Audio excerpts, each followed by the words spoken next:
بسم الله الرحمن الرحيم. نحمده ونستعينه ونستغفره ونؤمن به ونتوكل عليه ونعوذ بالله من شرور أنفسنا ومن سيئات أعمالنا. من يهده الله فلا مضل له ومن يضلله فلا هادي له. ونشهد أن لا إله إلا الله وحده لا شريك له، ونشهد أن سيدنا ومولانا محمدا عبده ورسوله صلى الله تعالى عليه وعلى آله وأصحابه وبارك وسلم تسليما كثيرا كثيرا. أما بعد، قال الله تعالى: فأعوذ بالله من الشيطان الرجيم. بسم الله الرحمن الرحيم. لقد من الله على المؤمنين إذ بعث فيهم رسولا من أنفسهم يتلو عليهم آياته ويزكيهم ويعلمهم الكتاب والحكمة وإن كانوا من قبل لفي ضلال مبين. وقال النبي صلى الله عليه وسلم: من أحب سنتي فقد أحبني ومن أحبني كان معي في الجنة. صدق الله ورسوله النبي الكريم. محترم حضرات، سامعین کرام، اللہ تعالیٰ نے کائنات بنائی، انسانوں کو پیدا کیا اور انسان کی ضروریات کے لیے بے شمار چیزیں پیدا فرمائی اور انسان کو بہت سی نعمتیں دی. اتنی نعمتیں دی کہ وہ بندہ ان نعمتوں کو شمار نہیں کر سکتا. وَإِن تَعُدُّوا نِعْمَةَ اللَّهِ لَا تُحْصُوهَا. قرآن کریم میں اللہ تعالیٰ نے دو جگہ فرمایا. لیکن اللہ تعالیٰ نے ان نعمتوں پر کوئی احسان نہیں جتلایا. آسمانوں کو پیدا کیا، کوئی احسان نہیں جتلایا. زمین کو پیدا کیا، کوئی احسان نہیں جتلایا. سورج اور چاند پیدا کیے، بڑے بڑے سیارے بنائے، پہاڑ بنائے، اور آسمان اور زمین کے درمیان ایسی ایسی عظیم نعمتیں اللہ نے انسان کے لیے ودیعت فرمائی ہیں جن کو شمار نہیں کیا جا سکتا ہے. لیکن اللہ نے انسانوں پر اور مومنین پر ان کی وجہ سے کوئی احسان نہیں جتلایا، لیکن احسان جتلایا ہے تو نبی کریم صلی اللہ علیہ وسلم کی بعثت پر اور آپ کی دنیا میں تشریف آوری. جو آیت میں نے پڑھی اس میں اللہ تعالیٰ نے یہی ارشاد فرمایا: لقد من اللہ علی المؤمنین. تحقیق اللہ تعالیٰ نے ایمان والوں پر احسان جتلایا. آپ کی بعثت تو ساری کائنات کے لیے، ساری انسانیت کے لیے نعمت ہے، رحمت ہے. آپ ساری انسانیت کے لیے رحمت بن کر آئے. وما ارسلناک الا رحمۃ للعالمین وما ارسلناک الا کافۃ للناس بشیرا ونذیرا. سارے انسان کے لیے آپ بشیر و نذیر بن کر آئے. سارے عالم کے لیے آپ کی بعثت رحمت ہے، نعمت ہے. لیکن اس کا فائدہ خاص طور سے ایمان والوں کو ہوتا ہے. اس وجہ سے اس آیت میں خاص طور سے ایمان والوں پر احسان جتلایا گیا ہے. تو آپ کی دنیا میں تشریف آوری یہ اللہ کی نعمتوں میں سے ایک عظیم نعمت ہے. 12 ربیع الاول یا ربیع الاول کا مہینہ یا صلی اللہ علیہ وسلم کی ولادت کا مہینہ ہے. اس لیے اس مہینے میں آپ صلی اللہ علیہ وسلم کی ولادت، آپ کی بعثت اور آپ کی سیرت کے تعلق سے مختلف مقامات پر جلسے ہوتے ہیں اور آپ کی سیرت بیان کی جاتی ہے. آپ کے ساتھ محبت، تعلق اور عقیدت کا اظہار کیا جاتا ہے، اور ایک طبقہ تو اس کو عید کی طرح مناتا ہے۔ آج کے اس اجلاس میں اسی مناسبت سے میں بھی چاہتا ہوں کہ آپ صلی اللہ علیہ وسلم کی یہ جو بعثت ہے اور آپ کی جو تشریف آوری ہے، آپ کی ولادت ہے، اس سلسلے میں کچھ عرض کریں۔ آج کی اس مجلس میں لیکن میں آپ کی 2 ولادتوں کا تذکرہ کروں گا۔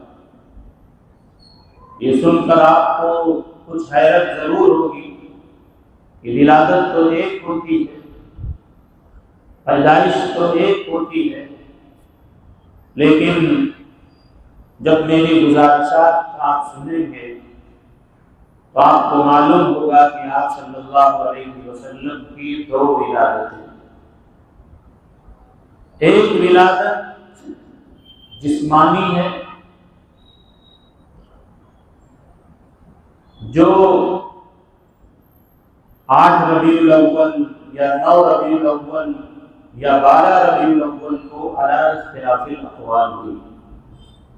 12 ربیع الاول کو آپ کی پیدائش طے نہیں ہے، بہت سے سیرت نگاروں نے 9 ربیع الاول کو، بعد میں 8 کو راجح کر دیا۔ تو بہرحال ایک ولادت جو حضور صلی اللہ علیہ وسلم کی مکے میں حضرت آمینہ کے بدن سے ہوئی، 12 ربیع الاول کو ہی کہہ لیجیے، یہ ولادت جسمانی ہے۔ اور ایک ولادت آپ کی 40 سال کے بعد غار حرا میں بعثت کی شکل میں ہوئی، وہ ولادت روحانی ہے۔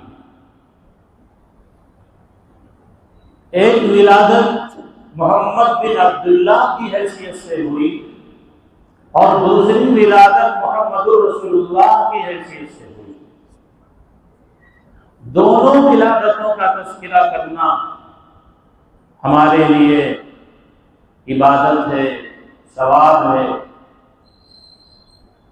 پہلی ولادت میں، ولادت جسمانی میں، آپ صلی اللہ علیہ وسلم کا جمال ظاہر ہوا، اور دوسری ولادت یعنی ولادت روحانی میں حضور صلی اللہ علیہ وسلم کا کمال ظاہر ہوا۔ آپ کا جمال ایسا کہ دنیا میں کوئی ویسا حسین اور جمیل پیدا نہیں ہوا، اور آپ کو جو کمالات نبوت عطا کیے گئے وہ دنیا میں کسی نبی اور رسول کو عطا نہیں ہوئے۔ دونوں چیزیں آپ کی کامل ہیں۔ آپ کی ولادت جسمانی کے اعتبار سے جو جمال آپ کو ملا وہ بھی کامل، اور ولادت روحانی کے اعتبار سے جو کمالات آپ کو ملے وہ بھی کامل۔ حسن و جمال میں بھی حضور کا کوئی ثانی نہیں، اور کمالات نبوت میں بھی کوئی حضور کا عنصر نہیں۔ تو یہ 2 ولادتیں ہوئی۔ عام طور سے ربیع الاول کے مہینے میں سیرت کے جلسوں میں پہلی ولادت کا تذکرہ زیادہ کیا جاتا ہے، یعنی آپ کی ولادت سے پہلے کے حالات کیا تھے، پھر آپ کی ولادت کس طرح سے ہوئی، اس وقت کیا واقعات پیش آئے، پھر اس کے بعد آپ کی رضاعت، دودھ پینے کی مدت، اور پھر آپ کا بچپنا، آپ کی جوانی، اس کا تذکرہ زیادہ ہوتا ہے، اس لیے کہ اس میں کچھ کرنا دھرنا نہیں ہوتا۔ سن لیا چھٹی، اس میں کوئی نمونہ عمل موجود نہیں ہے، اس میں حضور کے اعضاء کو، اس کے حسن و جمال کو بیان کیا جاتا ہے، کار ثواب ہے، لیکن اس میں کوئی نمونہ عمل نہیں۔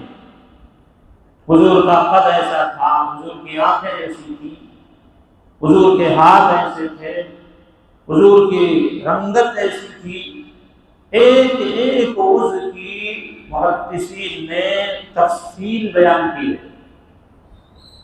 جو شمائل کی کتابوں میں موجود ہے، اردو میں بھی موجود ہے، عربی میں بھی موجود ہے، لیکن اس میں نمونے عمل نہیں ہے کہ ہم آپ کے قد جیسا اپنا قد بنا لیں، آپ کی جیسے آنکھیں تھی ویسی ہم آنکھیں بنا لیں، آپ کا رنگ جیسا تھا ویسا ہم رنگ اپنا کر لیں۔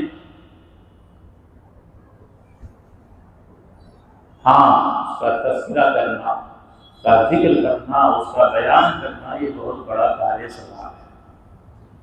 اس لیے اسی کو بیان کیا جاتا ہے، اس پر نعرے بلند کیے جاتے ہیں، شیرینی تقسیم ہو جاتی ہے، لوگ منہ میٹھا کر کے اپنے اپنے گھر چل دیتے ہیں، کچھ کرنا دھرنا ہے نہیں۔ لیکن جو آپ کی ولادت روحانی ہے، جس کا آغاز غار حرا سے ہوا، اس کے بعد کی جو آپ کی 23 سالہ مدت ہے، یہ اصل سیرت ہے۔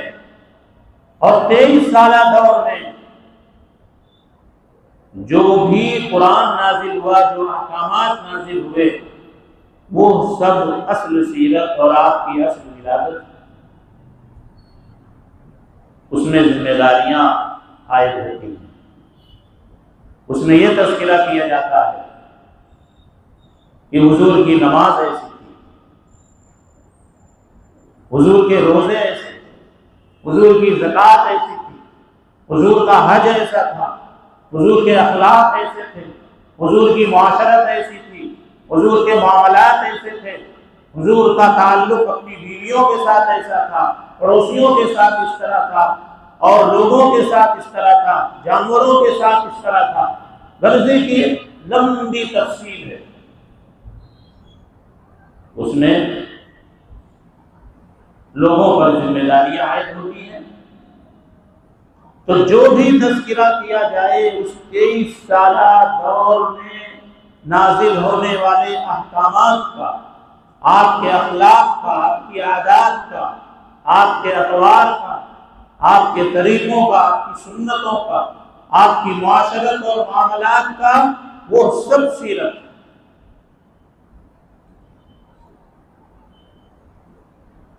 سیرت ایک ہمہ موضوع ہے۔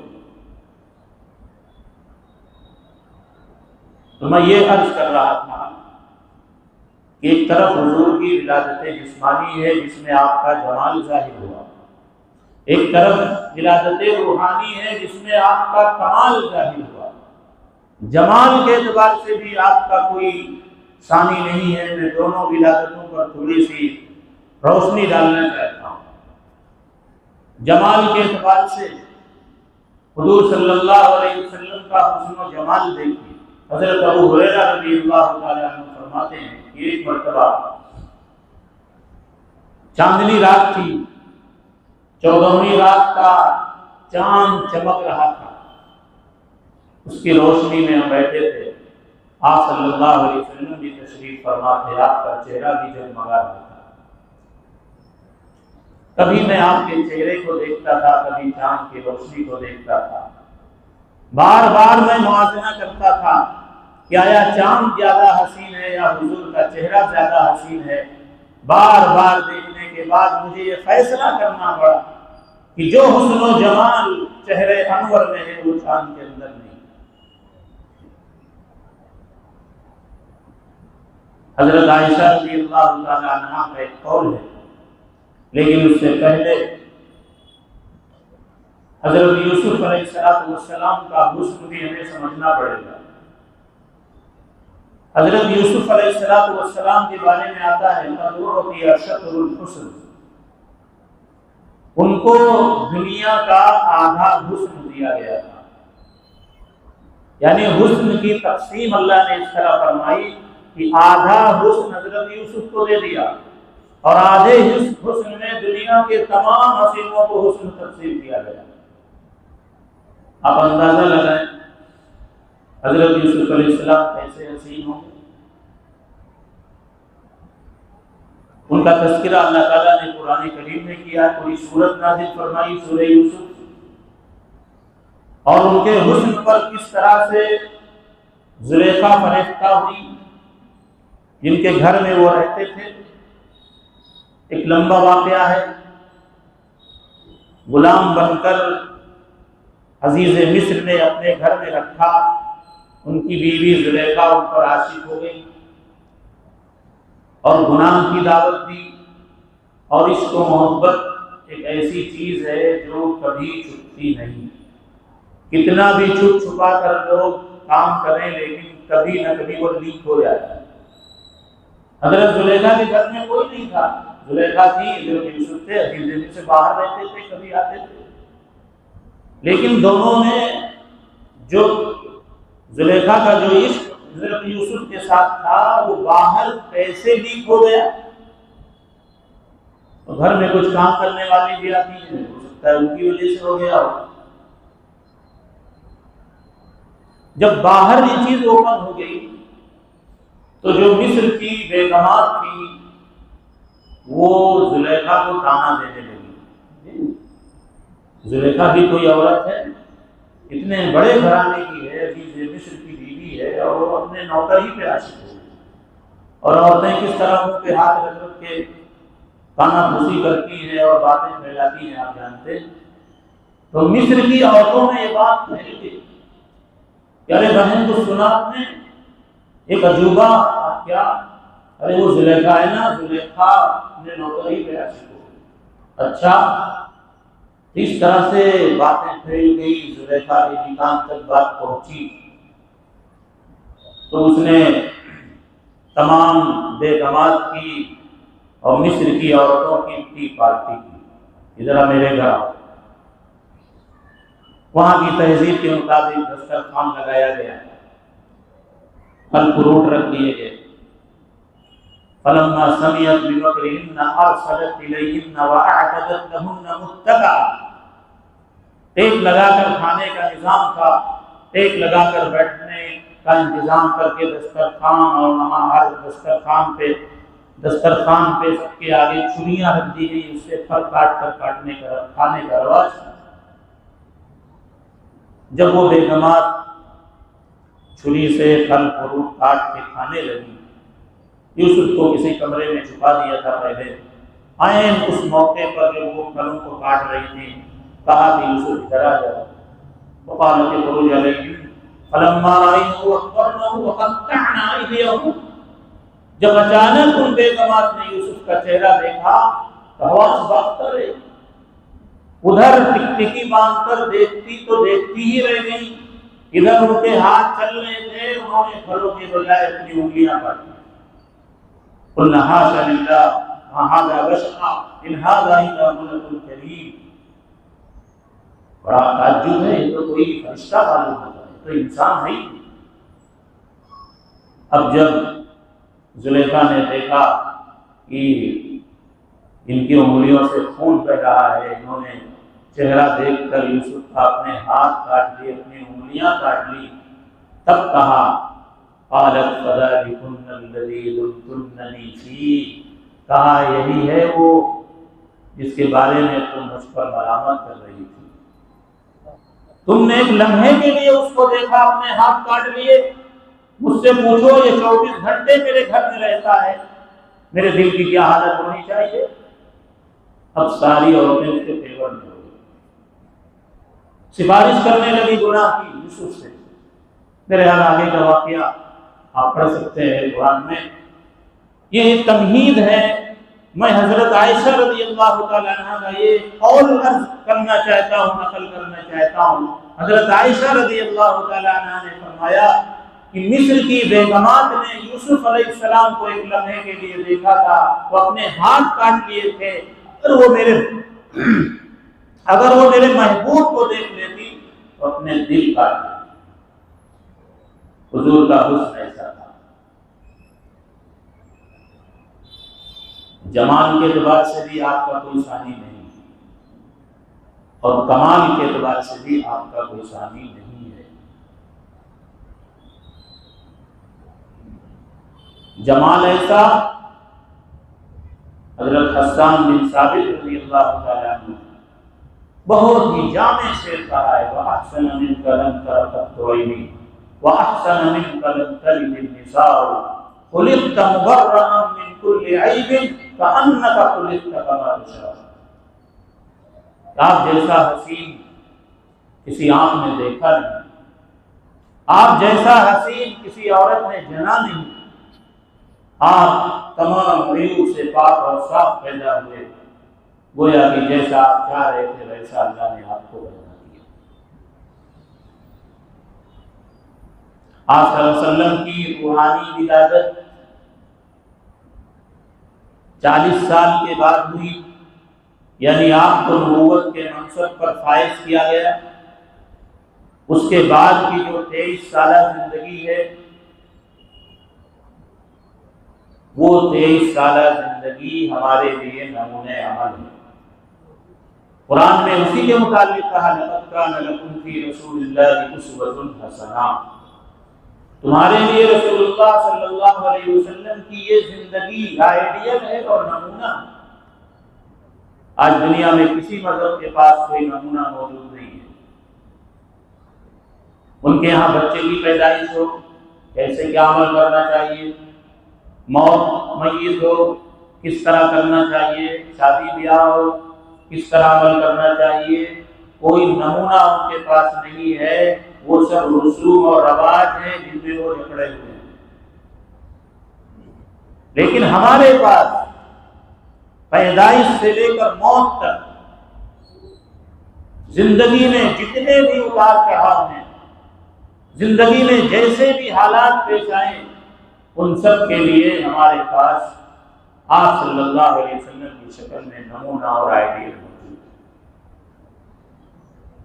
یہ سب سے بڑا کمال ہے۔ آپ کی 23 سالہ زندگی جو سیرت کا نچوڑ ہے، اس کے کس گوشے کا تذکرہ کیا جائے، کس گوشے کو چھوڑا جائے، یہ بہت مشکل کام ہے۔ سیرت ایک ہماگیر موضوع ہے۔ عام طور سے سیرت سے ہمارا تعلق یا تو جذباتی ہے اور یا تو رسمی ہے۔ جذباتی تعلق ہے کہ اگر کوئی شخص آپ صلی اللہ علیہ وسلم کی شان میں گستاخی کرے تو سب نعرے تکبیر کہتے ہوئے نکل جائیں گے، اور ہونا بھی یہی چاہیے۔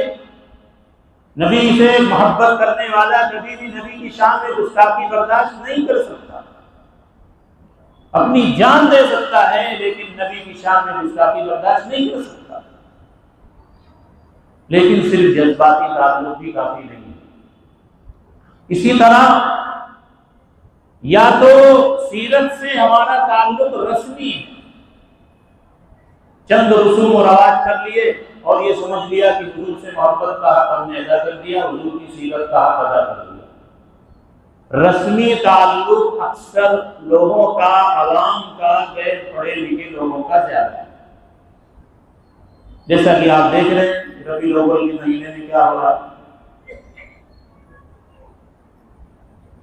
گھروں کو سجایا جا رہا ہے، جس طرح دیوالی کے موقع پر غیر مسلموں کے یہاں کھڑکیوں کو، دروازوں کو سجایا جاتا ہے۔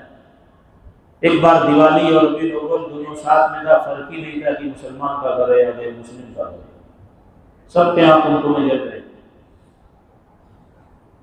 جلوس نکالے جا رہے ہیں۔ جلوس میں کیا خرافات ہو رہی ہیں، دن بدن کس طرح سے اس میں خرافات بڑھتی جا رہی ہے، پبلک کنٹرول سے باہر ہو رہی ہے۔ سیرت کے نام پر، جلوس محمدی کے نام پر گناہ کیے جا رہے ہیں، خرافات کیے جا رہے ہیں، جس کا احساس اب ان کے بڑوں کو بھی ہو رہا ہے، غیروں کو ہو رہا ہے۔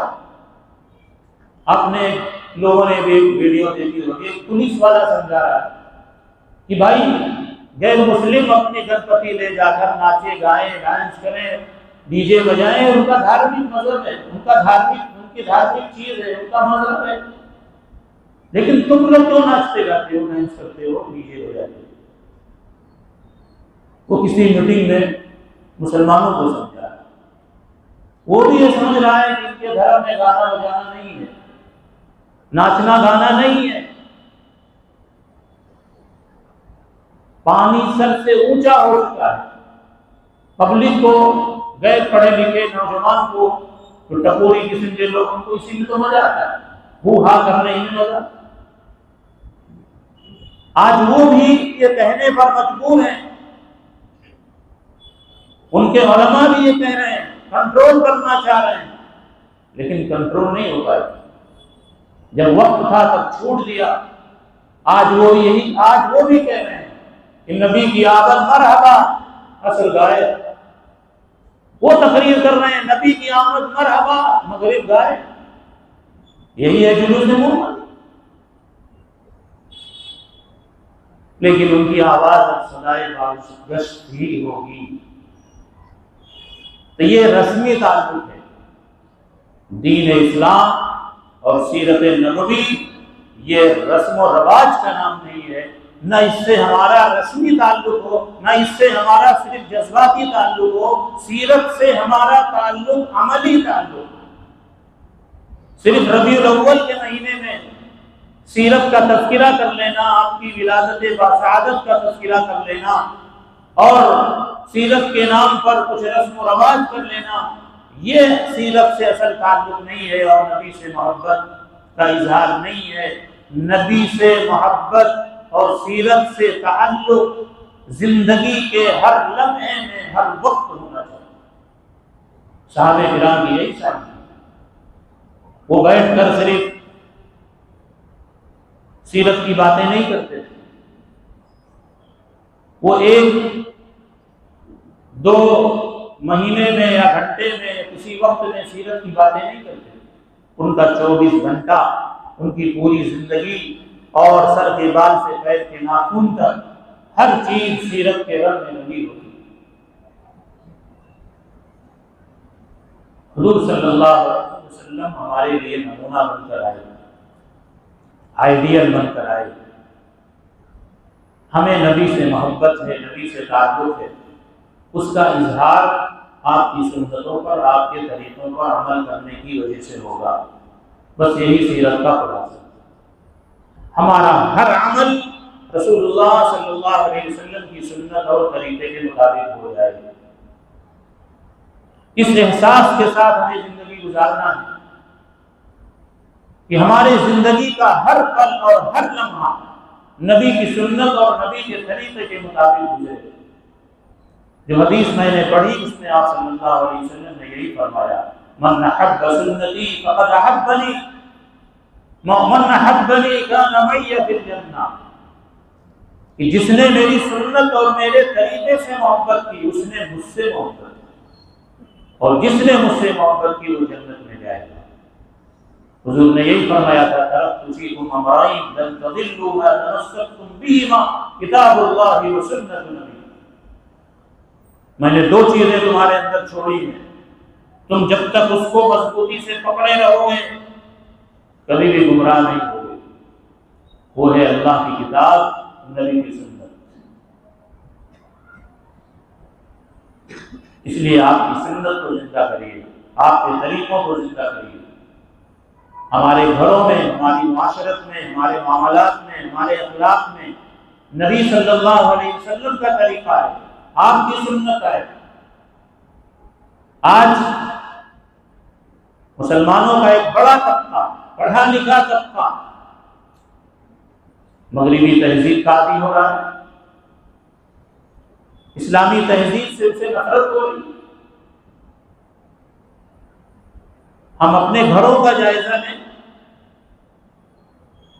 گھر کا ایک فرد دیندار ہے، بظاہر اس کی وضع قطع اسلامی ہے، لیکن گھروں کے اندر کیا ہو رہا ہے، ہماری اولاد کا کیا حال ہے، ہمارے گھر کی عورتوں کا کیا حال ہے، ہمارے گھر میں شادی بیاہ کس طرح ہوتا ہے، گھر کی معاشرت کس طرح ہے، لباس پوشاک کس طرح ہے، کیا یہ سب نبی کی سنت کے مطابق ہو رہا ہے؟ ہمارا کھانا پینا اور صبح سے شام تک زندگی گزارنا یہ نبی کی سنت کے مطابق ہو رہا ہے؟ ہمیں اپنے گھروں کا جائزہ لینا ہے۔ صحابہ کرام کی زندگی سنتوں کے رنگ میں رنگی ہوئی تھی، اور وہ حضور صلی اللہ علیہ وسلم کے قول اور فعل سے ایک انچ چھڑنے کے لیے تیار نہیں تھے۔ جہاں آپ کا حکم آ گیا بس وہی رک گئے۔ عبداللہ بن مسعود رضی اللہ تعالیٰ عنہ، آپ صلی اللہ علیہ وسلم کی مجلس تھی، جیسے کہ اجلاس میں لوگ کھڑے رہتے ہیں ضرورت، تو آپ نے حکم دیا کہ بھائی بیٹھ جاؤ۔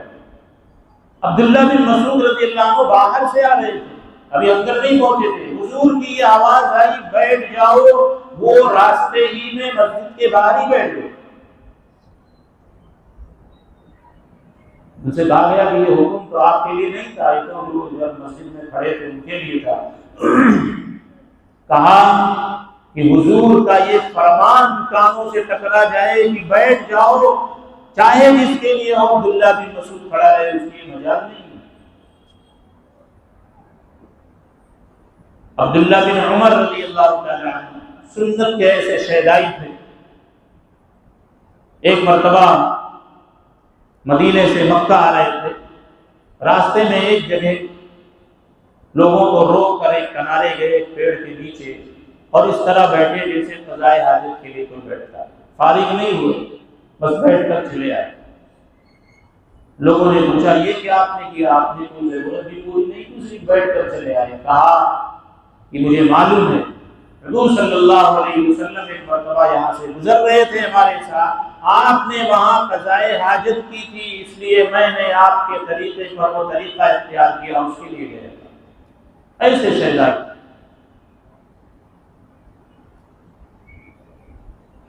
حضرت حذیفہ بن یمان رضی اللہ عنہ جو فاتح ایران ہیں،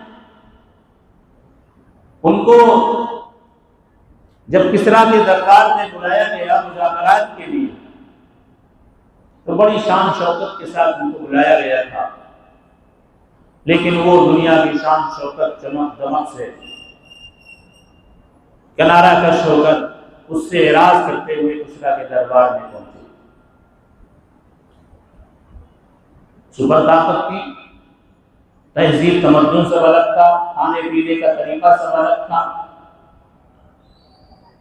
لیکن مغرور نہیں ہوئے، نبی کی سنت کے مطابق بیٹھے، اور کھانے کے دوران لقمہ گر گیا تو اس کو اٹھا کر وہ صاف کر کے کھانے لگے، تو بغل میں سب نے ان کا مارا یہ کیا کر رہے ہیں، سپر پاور طاقت میں بیٹھے ہو، ایسے مہذب لوگ بیٹھے ہیں اور تم یہ ایسی حرکت کر رہے ہو۔ انہوں نے کہا اترک رسول اللہ اترک سنت رسول اللہ صلی اللہ علیہ وسلم لہؤلاء الحمقاء، کیا میں ان بیوقوفوں کی وجہ سے اپنے نبی کی سنت چھوڑ دوں؟ تو حضور کی سنت ہے، لقمہ گر جائے اس کو صاف کر کے کھا لو، مرعوب نہیں ہوئے۔ ہم اپنا جائزہ لیں، کسی بڑی دعوت میں بڑے پروفیسر اور پڑھے لکھے لوگ جس میں ہر قسم کے لوگ شریک ہوں، ہم جیسا ایک آدمی شریک ہوتا ہے کس طرح مرعوب ہو جاتا ہے، نبی کی سنتوں کو پامال کر دیتا ہے، ٹوپی تک اتار لیتا ہے، لباس پوشاک پہننا اسے آر آتا ہے۔ جب تک ہم نبی کی سنت کو اختیار کر کے فخر نہیں کریں گے، جب تک ہم مرعوب رہیں گے، اور جب نبی کی سنت کو ہم فخر کے طور پر اختیار کریں گے تو ہمارا روح آگے چلے گا، ہم پیچھے چلیں گے۔ حضور کی شان یہی تھی، مصرف بالرعب، حضور کی مدد کی گئی رعب کے ذریعے، جو حضور کے طریقے پر چلے گا، حضور کی سنتوں پر چلے گا، اس کا رعب اس کے آگے چلے گا۔ مولانا قاسم نانوتوی رحمۃ اللہ علیہ اور تمام علماء دیوبند سنت کے ایسے شہدائی تھے جس کی نظیر نہیں مل سکتی، جان کے لالے لگے ہیں لیکن نبی کی سنت کو فراموش نہیں کر رہے۔ مولانا قاسم نانوتوی رحمۃ اللہ علیہ جو جنگ آزادی میں شریک ہوئے، ان کے خلاف وارنٹ جاری ہوا، ان کی گرفتاری کے لیے وارنٹ جاری ہو گیا تھا، ان سے کہا لوگوں نے چھپ جاؤ، چھپ گئے، 3 دنوں تک چھپے رہے، تیسرے دن باہر آ گئے، 3 دنوں کے بعد باہر آ گئے۔ ارے لوگوں نے کہا یہ کیا، تم جاؤ، چھپ جاؤ، تم گرفتار ہو جاؤ گے۔ کہا نہیں، اب 3 دنوں کے بعد میں نہیں چھپ سکتا۔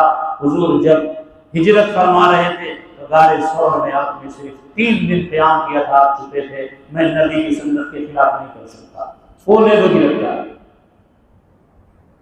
یہ وہ لوگ تھے جنہوں نے اپنی عزت سنت پر عمل کر کے لوگوں سے کہا۔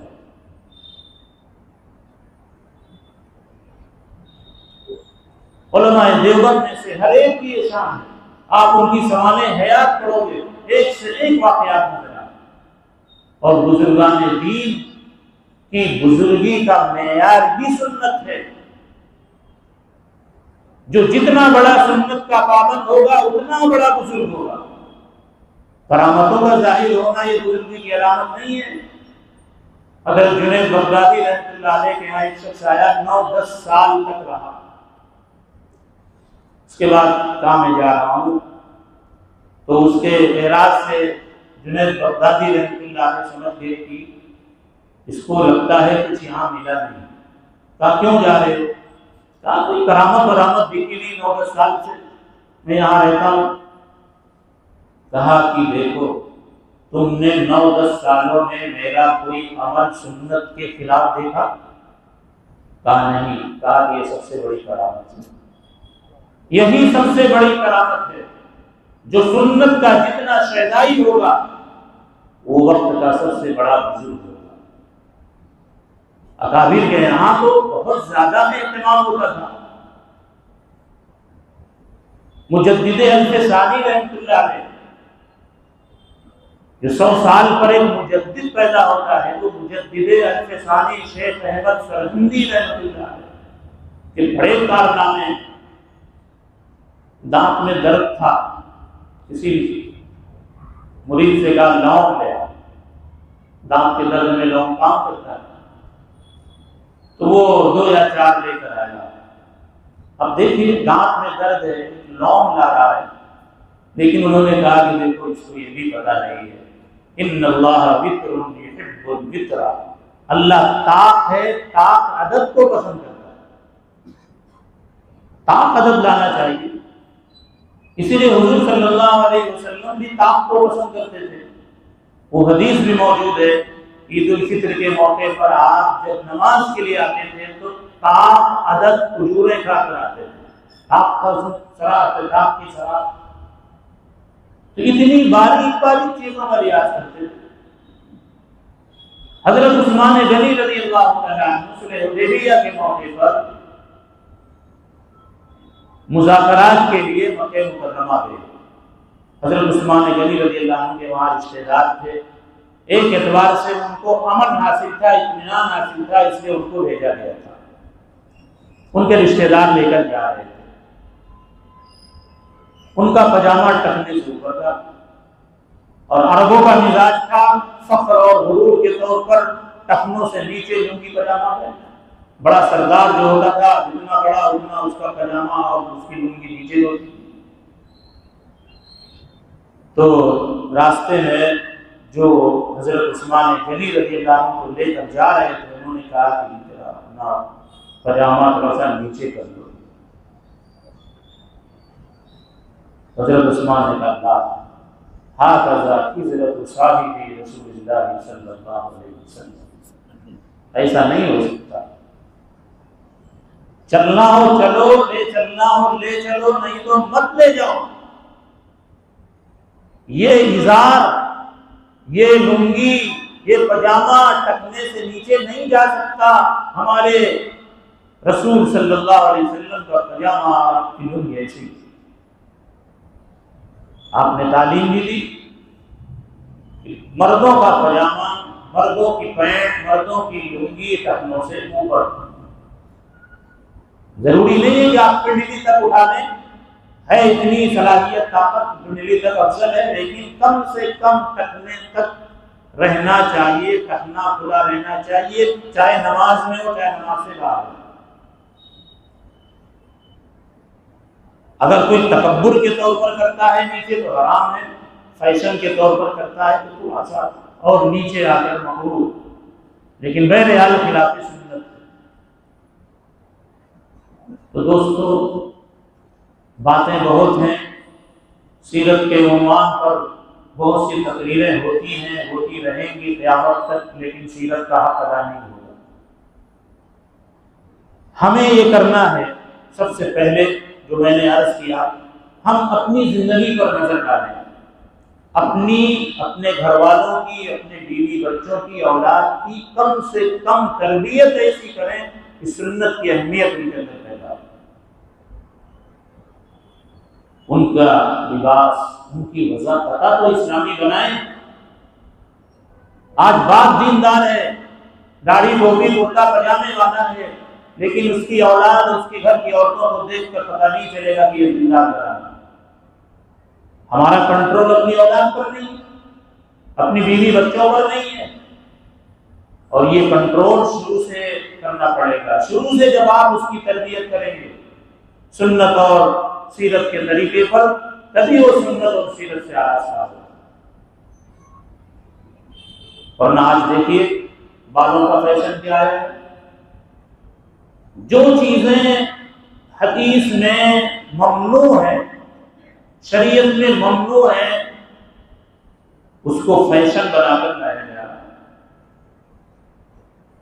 مرد کا سطر ناک سے گھٹنے تک ہے، جو پینٹ پھٹی ہوئی پہنی جاتی ہے اس میں کہاں پھٹا رہتا ہے؟ عام طور سے ران پر، گھٹنے پر پھٹا رہتا ہے۔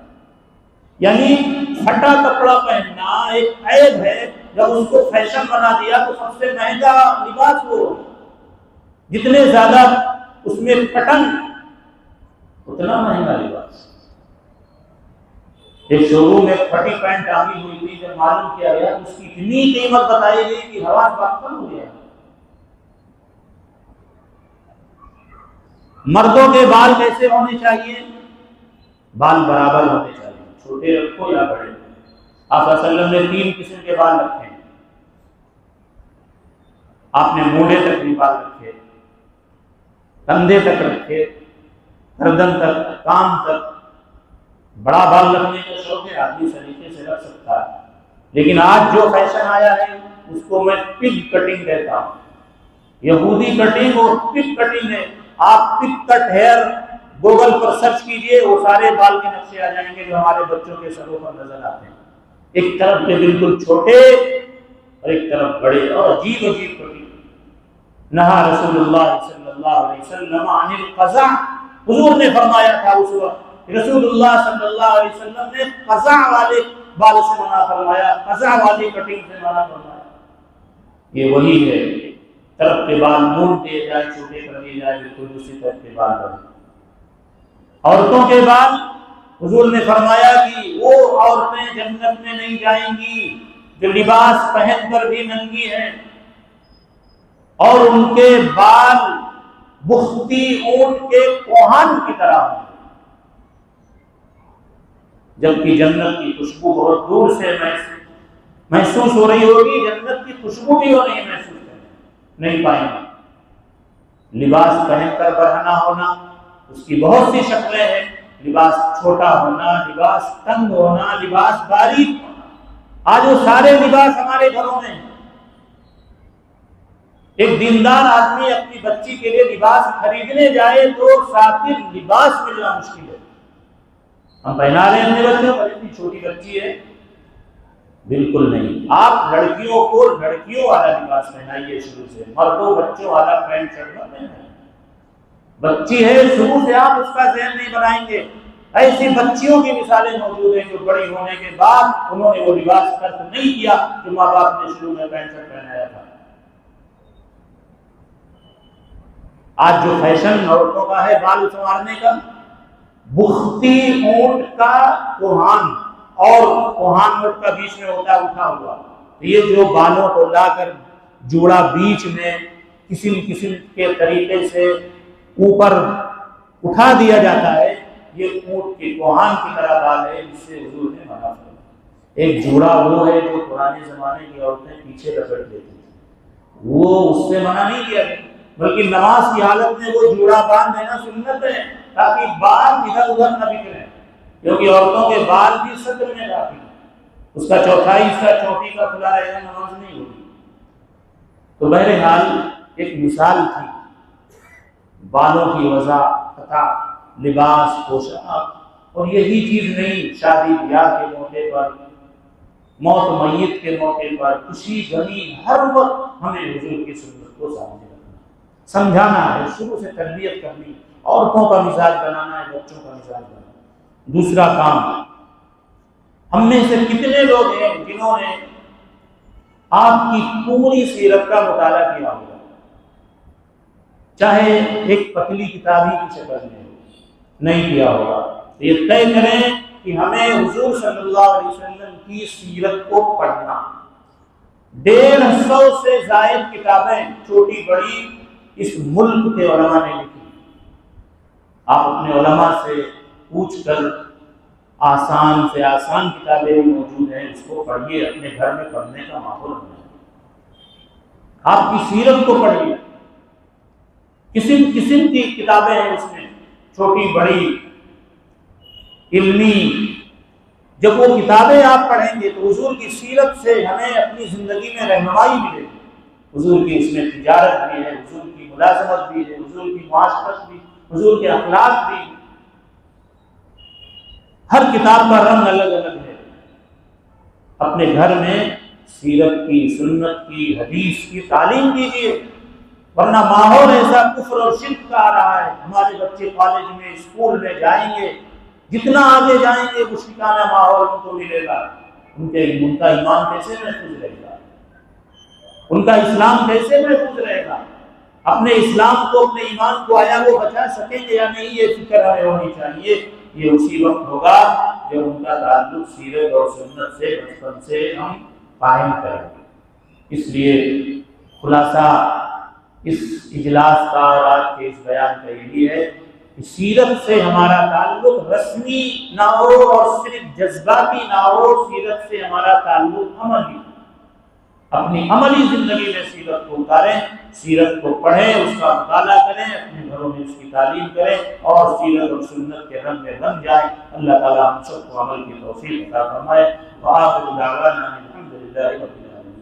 دعا فرما لیں۔ سبحان اللہ وبحمدہ، سبحان اللہ العظیم۔ یا رب صلی وسلم دائما ابدا علی حبیبک خیر الخلق کلہم۔ ربنا ظلمنا انفسنا وان لم تغفر لنا وترحمنا لنكونن من الخاسرین۔ ربنا هب لنا من ازواجنا وذرياتنا قرة اعين واجعلنا للمتقين اماما۔ اللهم اني اسالك علما نافعا ورزقا طيبا وعملا صالحا وشفاء من كل داء۔ اللهم اني اعوذ بك من الهم والحزن واعوذ بك من العجز والكسل واعوذ بك من الجبن والبخل واعوذ بك من غلبة الدين وقهر الرجال۔ الہ العالمین، ہم سب خطاکار، سیاہکار، گنہگار بندے ہیں۔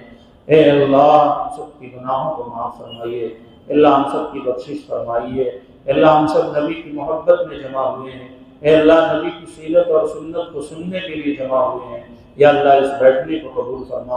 اے اللہ جن لوگوں نے اجلاس منعقد کیا ہے اور اس میں کسی طرح سے بھی تعاون کیا ہے، اے اللہ ان کے اس تعاون کو قبول فرما۔ اے اللہ جو کچھ باتیں کی گئی ہیں اس پر اے اللہ کہنے والے کو اور سننے والوں کو عمل کی توفیق عطا فرما۔ اے اللہ سیرت اور سنت سے ہمارا عملی تعلق قائم فرما۔ اے اللہ نبی صلی اللہ علیہ وسلم کی ایک ایک سنت کو زندہ کرنے والا بنا۔ اے اللہ اپنی مرضیات پر چلنے کی توفیق عطا فرما، نامرضیات سے ہم سب کی حفاظت فرما۔ اے اللہ ہماری دعاؤں کو اپنے فضل سے، اپنے کرم سے قبول فرما۔ ربنا تقبل منا انك انت السميع العليم وتب علينا انك انت التواب الرحيم، وصلى الله تعالى على خير خلقه محمد وآله وأصحابه أجمعين برحمتك يا أرحم الراحمين۔